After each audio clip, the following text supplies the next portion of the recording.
Hari Om. We welcome you all to the second day of the Navashakti Fest, organized by Chinmaya Mission, Yuva Kendra Ahmedabad. Let's close our eyes and start our session with the prayer seeking blessings from the Divine Mother.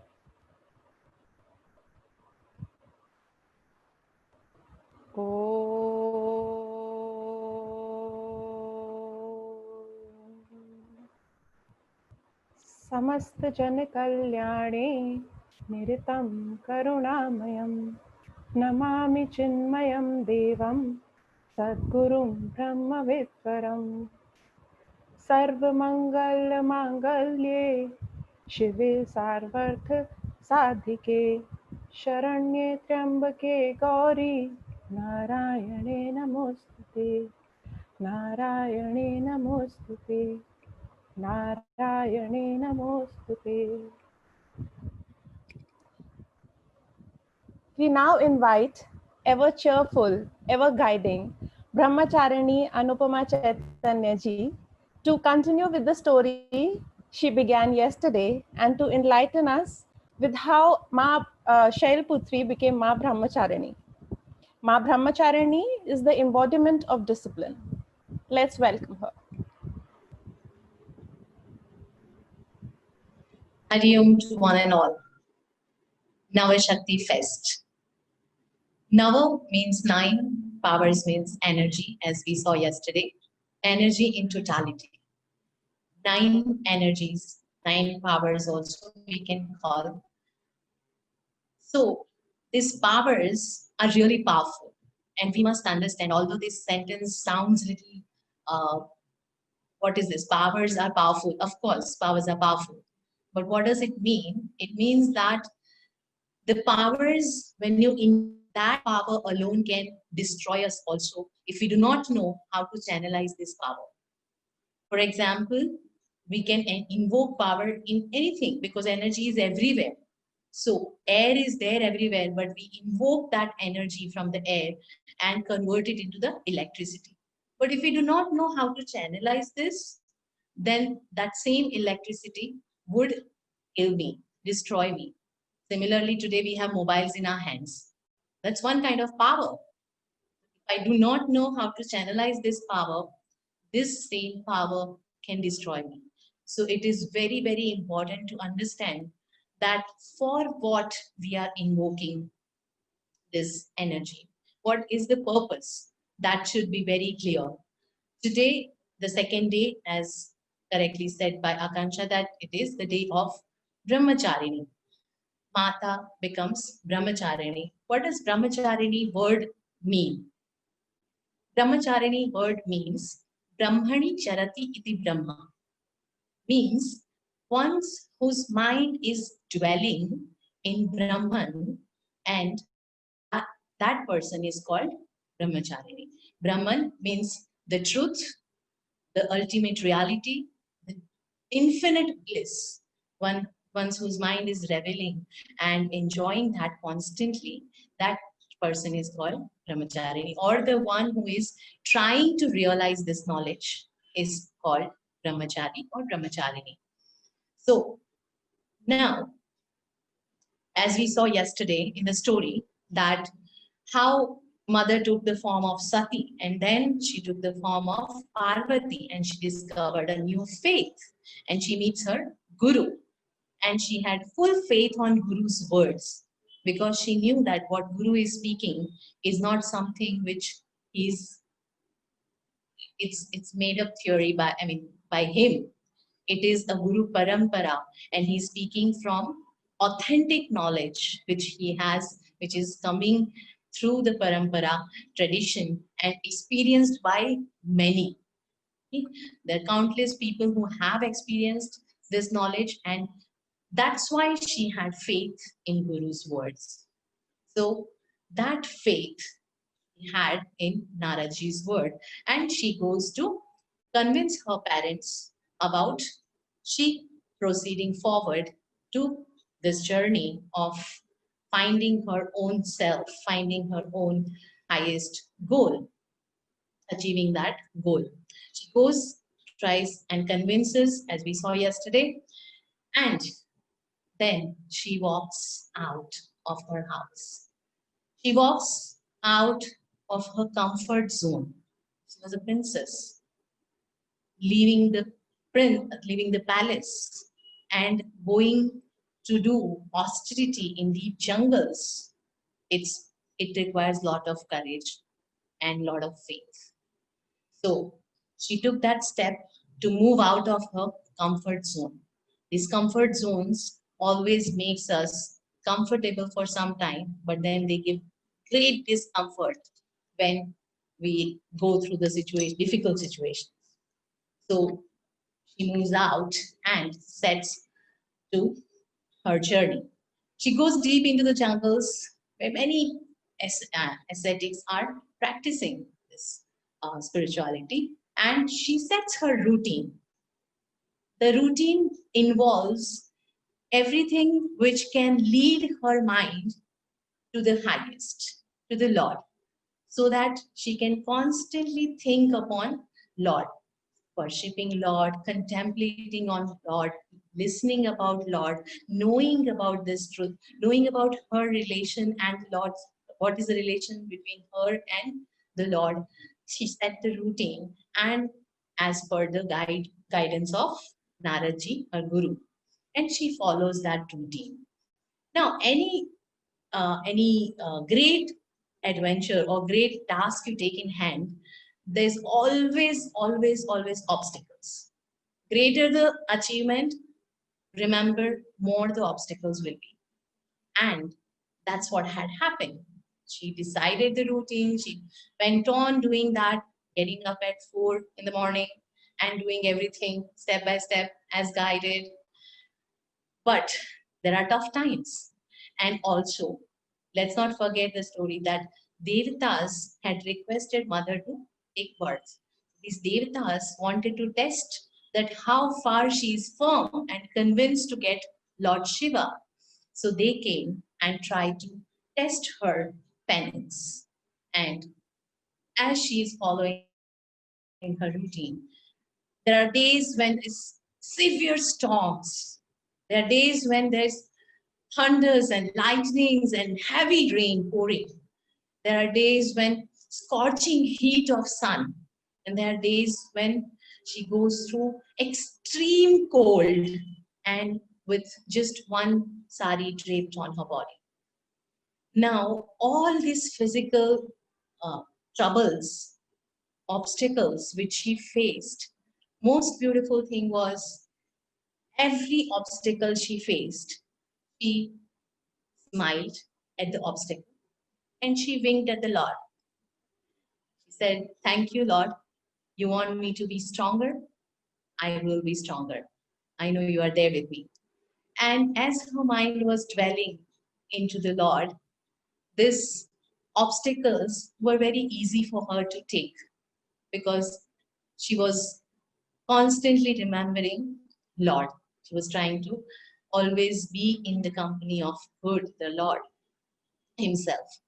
So she could bear all the obstacles. And actually, Bhagwan loves such kind of devotees. When he sends trouble and the devotee smiles, then Bhagwan says, "Nothing works with this. Okay, leave her, leave her." So, like that, all the obstacles move away. So, like that, Devatas also came and tested her, and they saw that there's no effect. So they also left, but they were very happy that she's now mature and she can be the consort of Shiva. So likewise, the Parvati Ma was doing her austerity throughout the days in jungle and becoming more and more closer to Bhagwan. And that's what brought lot of power within her, lot of strength within her.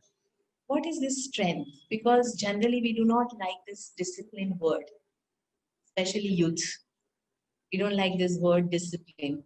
Moment discipline comes, we like, so, but this discipline, if we understand, it really helps us to grow happier and happier. So, like Ma Parvati, when she took this austerity, it was taking small, small vows and following them sincerely and regularly, which is what made her ready, which is what gave her strength. And this strength is to control your own mind. We are master of our minds, but right now we are slaves because we do not have control. But when we start taking up small, small goals and following them regularly and sincerely, then definitely we get lots of strength. And that is what Ma Parvati also gained from following the vows which she had taken and followed brahmacharya. So likewise, mother became very uh, pure and focused. Especially discipline brings focus, but focus alone is not required to understand subtle things. You need also that is how Ma Parvati became brahmacharini, and she followed the role of brahmacharini so well, so that we can learn from her and start taking small, small vows in our lives and grow spiritually also. Even externally, if we want growth, knowledge of outside world, we need discipline. Discipline is something which is very, very, very important. And if we start following and start taking those challenges as challenges, we would love discipline and we would explore the benefits of discipline more and more as we follow. So we pray to Ma Brahmacharini that may we also can have discipline in our lives, and the power which is generated from discipline can be channelized to achieve only and only the Lord, the infinite bliss, and nothing else. Hari Om.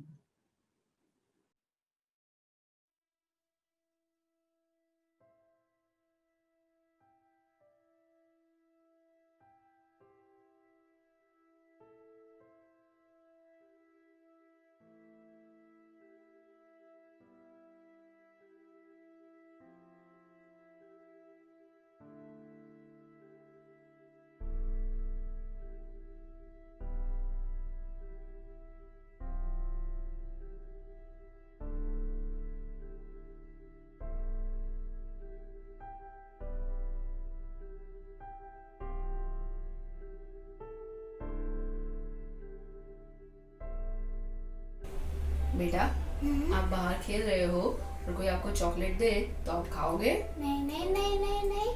कोई बोले कि मैं आपको chocolate दिलाऊंगा तो क्या आप उनके साथ जाओगे? नहीं नहीं नहीं नहीं नहीं। क्यों नहीं जाओगे?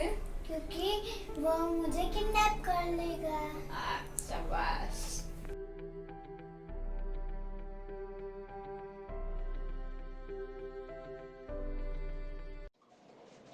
Hi, Ma.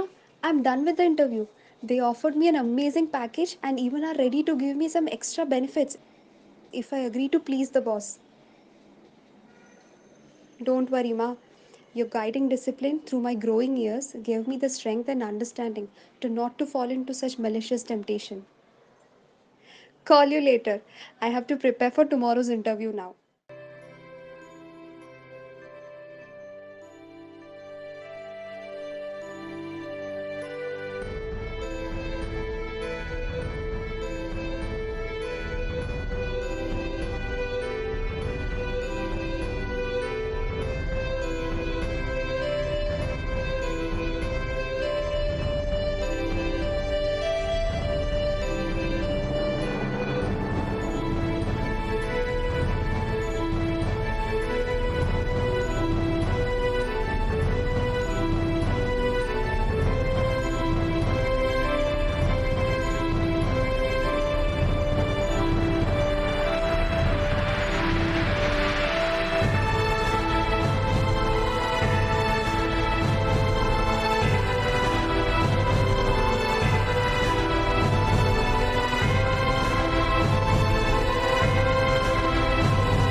Thank you. That was very insightful. Teachers are this beautiful blend of nurture and discipline. And today we have among us the principal of senior school at Eklavya, who has been teaching generations for past 19 years and is always a student at heart. She did her post graduation in physical chemistry from Government College in Ajmer and has traveled, changing schools and gaining varied exposures owing to her father being a railway officer. We owe, to a great extent, a lot to our teachers who have encouraged and supported us and continue to be an integral part of our life and the society. Let's hear some inspiring thoughts from our guest speaker, Ms. Rajal Chakrabarti. Good evening. Namaste. Discipline. How has it helped me shape my life? How has it made me what I am today? What is its contribution in my life? Discipline has been a part of my upbringing. I've had a very disciplined upbringing. I studied in a school that was all day school. So I would get up at 6 in the morning. My sister and I studied in the same school. So we would get ready quickly, board the bus at 7:30, reach school, play sports for 45 minutes, then join regular studies, padhai, 9 to 4 kind of thing. Uh, then in the evening, reach home by about 4:30, 4:45, a quick freshening up, after which 3 days of the week we would have a dance class, Bharatnatyam when we were in the south, and Kathak when we were in the north.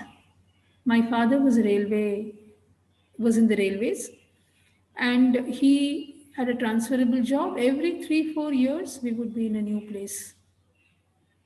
I think this kind of routine was permanent in our life, and it helped us cope with the various changes that a transfer brought.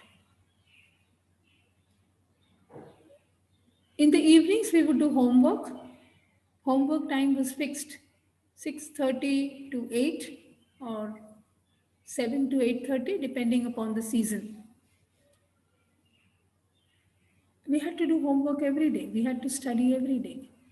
School was very disciplined. We had studies, we had sports. And best of all, what I remember was we had a 1 hour lunch break. The school was in a township, and so the township students went home to have lunch. We would have a quick lunch. I was a day scholar. We would have quick lunch and then watch films, the classics. Laurel and Hardy, Charlie Chaplin, Audrey Hepburn, Clark Gable. Read books, listen to music, learn dance. There was not a minute that went without doing something or learning something new. So there was no empty mind and no devil's workshop. And the mind was constantly learning and absorbing new things. And that added to the discipline. This kind of routine gave me the habit of working hard, working very, very hard, to be able to do all those things that gave me so much of joy and helped me grow and be the person that I am today. It gave me the discipline to put in hours and hours of hard work to gain perfection or at least reach near perfection. It gave me the discipline to pursue those aspects, those hobbies, those subjects which I liked, though I had to do many subjects which I did not like. We never complained there was no time. Time was always at our disposal. Every job that I did, everything that I learned, everything that I studied was mine. And that is why I was doing it.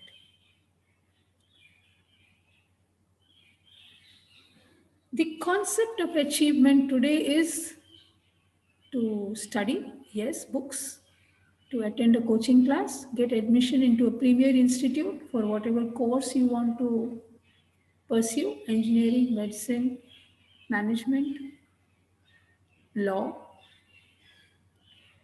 Go through college achieving the highest of grades so that you have a wonderful CGPA and you are able to get a very, very good job which pays you well. And the first day at your job, you realize 9 to 10 is not done. All those jobs which I had to do 9 to 10, I've not been able to complete. So it spills over to 10 to 11 and then 11 to 12 and then 12 to 1. And at the end of the day, I'm left wondering, what did I begin with? All those years with my books, trying to gain those excellent grades, which would give me admission to a premier institute and subsequently a job which I coveted, status wise and financially, did not prepare me for time management, working hard at various other aspects, and the discipline to keep at it, to keep within the time. So now I'm learning all these habits on the job.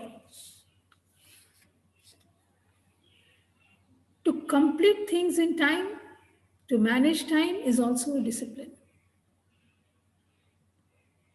We attend bhajans. Our family, we believe in Sai Baba. So bhajan begins at 7 p.m., ends at 8 p.m. You can catch a train or a flight after attending bhajan. It doesn't go over even a minute unless you stay back to chat with somebody. In my first job as principal, I had a tough time. I would reach school at 11:30, reporting time was 12 noon, and a lot of staff would report at 12:05, 12:02, 12:03. And when I asked them, they said, क्या फर्क पड़ता है? 5 ही तो minute है. I said, yes, but why not 11:55 or 11:57? And it took me some time and, of course, some action. But ultimately, they realized and they said, yes, ma'am, we must be in time. I said, your students are in time. They're waiting for you in class. If I respect time, time respects me. If I respect time, I respect the other person with whom I am working, because all our time is precious, and that is the discipline. When I am managing time, I make allowances for everything along the way. Traffic jams, a closed railway gate, last minute dhobi coming in. All these things, I make time for it and ensure that I am in time. Plan to be 5 to 10 minutes early. As a teacher, I am a role model.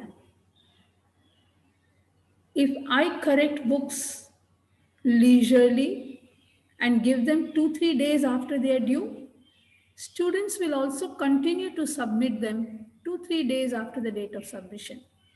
If I am prompt and if I give them back the very same day or at least the next day morning in the home period, they understand the importance of a submission, they understand the correction, they understand the feedback, and they enjoy being on time. Whatever I do, they will emulate. That is what I've realized. To believe that without effort I will succeed is a little far-fetched. And effort has to come from discipline. I have to make that effort to do what is required. I may be very ambitious. I want to become big. I have to fuel myself for this. I'm reminded of the film Sholay, where Dharmendra and Amitabh Bachchan are feeding coal into the furnace of a steam engine. And the faster they fill the coal in, the faster the train moves. So, discipline, hard work, time management, and commitment. These are the fuels. But all of them come with discipline. To think that I will succeed without effort, as I said earlier, may happen by a stroke of luck. I have done many things that I did not like as I went along my studies and profession. If I want to score 97% marks in the exam, I have to score 97% in maths and physics, which I do not like so much as English and biology and chemistry. Otherwise, I don't make that grade. And that is what is important. Mehnat, tyag, and tapasya. That brings discipline. That brings fulfillment. I have tried to keep this up every day in my life. I have tried to follow this discipline. I have tried to fulfill this discipline with hard work, commitment, and time management, hoping and ensuring that this will pass on to the next generation in some manner or the other. Thank you. Thank you, ma'am, for making us understand the importance of time management, hard work, and commitment, which forms the basis of discipline. Now, let's have a small activity to imbibe this value in our life. Hari Om. For the next 3 minutes, I request every one of you to take a vow to sit still but relax wherever you are sitting. Close your eyes, take a deep breath, and now let's chant Om 3 times.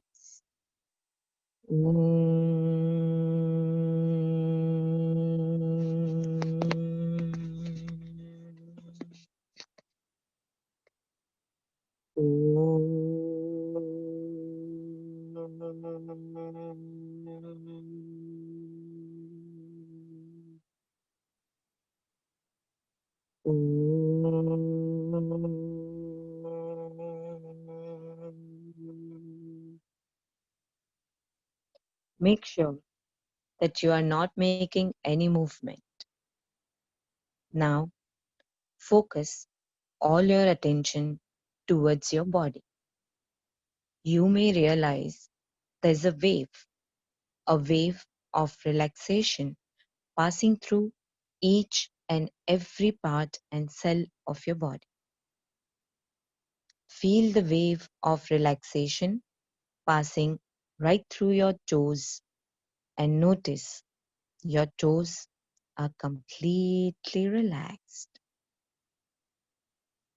Going further, bring your focus to your feet and notice that your feet are relaxed. And this wave going further, bring your attention to your hamstrings and notice each and every cell and muscle of your hamstring is relaxed. Now, focus all your attention to your thighs and abdomen area. You may notice the wave of relaxation calming each and every cell of your body part, including your lower back. Now, bring your attention to the chest and your back. You may realize how relaxed it feels with every deep breath you take in and release slowly. Bring your attention to your neck and feel each and every cell is relaxed. Now, focus your attention to your face. Notice that your face is as relaxed as your other body parts.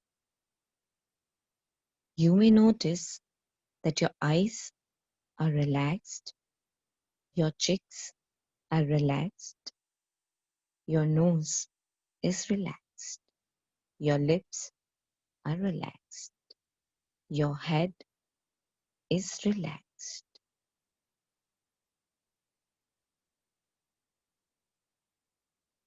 You may notice that your whole body is relaxed and feel lighter at the moment.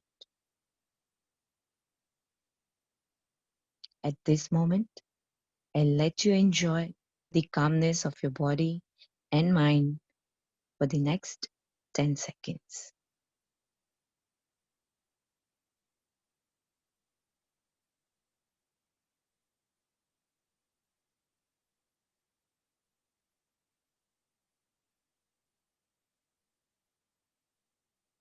Om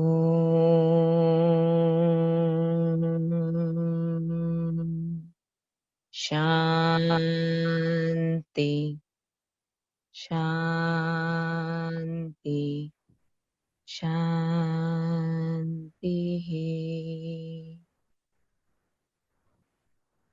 Hari Om. That was so soothing.